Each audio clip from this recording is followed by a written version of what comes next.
জ্ঞাপন কৰি মই মোৰ চমু বক্তব্য আৰম্ভ কৰিছোঁ।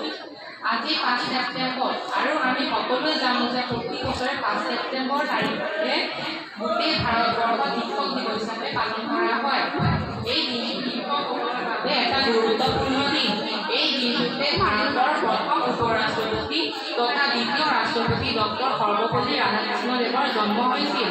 এই দিনটোতে ছাত্ৰৰ এটা গোটে তেওঁৰ জন্মদিন উদযাপন কৰাৰ বাবে তেওঁ অনুমতি বিচাৰিছিল।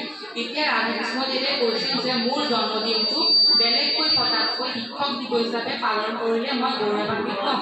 তেতিয়াৰে পৰা শিক্ষক দিৱসটো 5 ছেপ্টেম্বৰ তাৰিখৰ পৰা পালন কৰা হয়।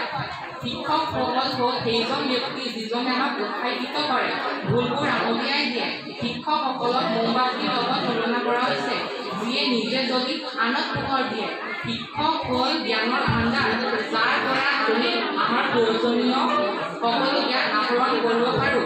গতিকে আমি সদায় আমাৰ শিক্ষকসকলৰ কথা মানি চলা আৰু সন্মান কৰা উচিত। সকলোকে আকৌ শিক্ষক দিৱসৰ আন্তৰিক শুভেচ্ছা জ্ঞাপন কৰি মই মোৰ বক্তব্য সামৰণি মাৰিলোঁ। ধন্যবাদ।